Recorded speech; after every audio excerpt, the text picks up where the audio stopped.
Imagine por um momento que todo o conhecimento humano desaparecesse amanhã, sem internet, sem livros, sem smartphones.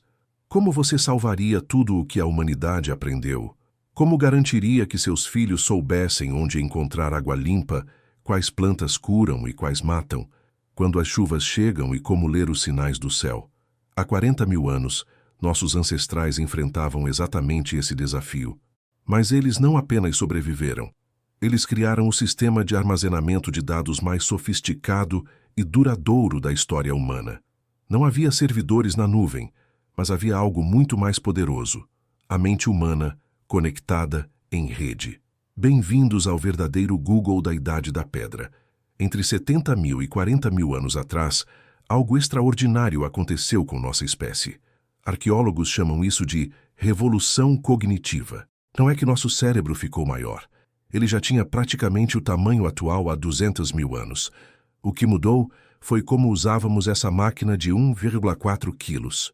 Pesquisas com aborígenes australianos e povos tradicionais da África revelam capacidades de memória que nos deixariam boquiabertos hoje.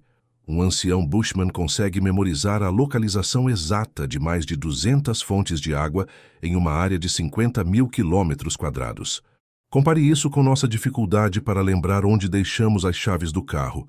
Mas aqui está o segredo. Eles não estavam apenas memorizando fatos soltos. Estavam criando uma biblioteca viva, onde cada informação estava conectada a histórias, emoções, rituais e experiências sensoriais. Era como se cada pessoa fosse um servidor humano em uma rede social ancestral. Há 65 mil anos, dentro de uma caverna na Espanha que hoje conhecemos como Maltravieso, alguém colocou a mão na parede e soprou o pigmento vermelho ao redor dela. Não era apenas arte, era informação sendo arquivada. As pinturas rupestres funcionavam como os primeiros posts da humanidade. Cada traço carregava dados. Aqui há mamutes, esta trilha leva ao rio, cuidado com o vale à esquerda. Mas iam muito além. Eram manuais de sobrevivência multimédia. Na caverna de Chauvet, na França, encontramos algo fascinante. Desenhos de rinocerontes lanudos, executados com uma precisão anatômica impressionante. Quem os fez conhecia intimamente o comportamento desses animais, onde encontrá-los, como caçá-los, em que época do ano eram mais vulneráveis. Era como ter um documentário do Discovery Channel gravado na pedra. E aqui está o detalhe genial. Essas telas ficavam nos locais de reunião dos grupos. Eram acessadas durante rituais, cerimônias e momentos de educação coletiva. Cada caverna era uma sala de aula multissensorial, onde conhecimento era transferido através de narração, dança, música e arte visual simultaneamente. Mas como organizar toda essa informação?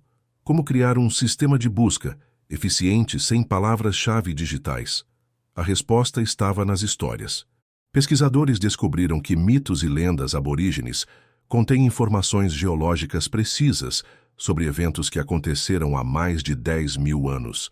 Uma história sobre um espírito gigante que dormia sob a montanha, na verdade descrevia um vulcão extinto. Contos sobre serpentes que bebiam o mar preservavam memórias de tsunamis ancestrais. Cada mito era um arquivo compactado, carregando múltiplas camadas de informação: geografia, climatologia, botânica, zoologia, medicina tradicional e comportamento humano. E o mais impressionante, eram autorreparáveis. Quando alguém esquecia um detalhe, a própria estrutura narrativa ajudava a reconstruir a informação perdida. Imagine um conto sobre uma princesa que se perdia na floresta e era salva por um corvo inteligente. Para nós, é fantasia. Para um caçador-coletor, era um GPS narrativo. Corvos sempre voam em direção à água ao entardecer. Se você se perder, siga-os. Aqui chegamos ao aspecto mais sofisticado do Google paleolítico, a rede de compartilhamento de informações entre grupos.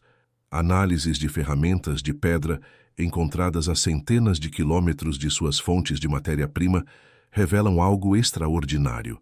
Havia rotas comerciais complexas já há 40 mil anos, mas não trocavam apenas objetos. Trocavam conhecimento. Quando grupos diferentes se encontravam, em fontes de água, sítios de caça sazonal ou locais sagrados, acontecia o que antropólogos chamam de explosões de informação, técnicas de fabricação de ferramentas, conhecimento sobre plantas medicinais, mapas mentais de territórios distantes, até novas músicas e rituais eram compartilhados. Era como se cada encontro fosse uma conferência científica da Idade da Pedra. E aqui está o detalhe crucial. Essas trocas não eram aleatórias. Seguiam padrões sazonais precisos, criando uma rede de comunicação continental que funcionava como relógio. Mas e as ferramentas? Elas também eram dispositivos de armazenamento? Absolutamente.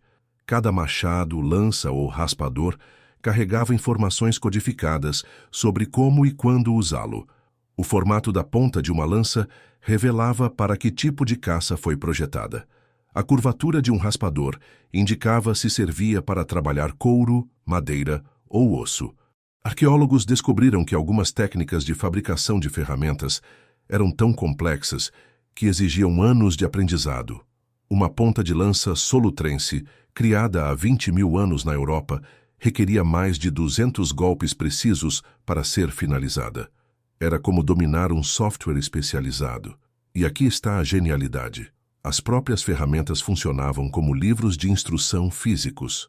Jovens aprendizes podiam examinar uma ferramenta pronta e decifrar apenas pelo formato e marcas de uso toda a sequência de fabricação. Era engenharia reversa na ponta dos dedos. Em toda essa rede de conhecimento, havia sempre uma figura central: o xamã, o curandeiro, o contador de histórias mais velho. Mas qual era realmente o papel dessas pessoas? Eles eram os administradores de sistema da sabedoria tribal. Guardavam as informações mais críticas, sabiam como conectar conhecimentos aparentemente desconexos e, principalmente, decidiam quando e como compartilhar cada tipo de informação. Estudos com xamãs amazônicos contemporâneos mostram que eles conseguem identificar e usar medicinalmente mais de 3.000 espécies de plantas. Não apenas sabem quais usar, mas conhecem dosagens precisas, combinações específicas, momentos ideais de coleta e até rituais que potencializam os efeitos. Era uma base de dados farmacológica viva. Mais fascinante ainda, eles criavam códigos de acesso para diferentes tipos de conhecimento. Informações básicas eram compartilhadas livremente.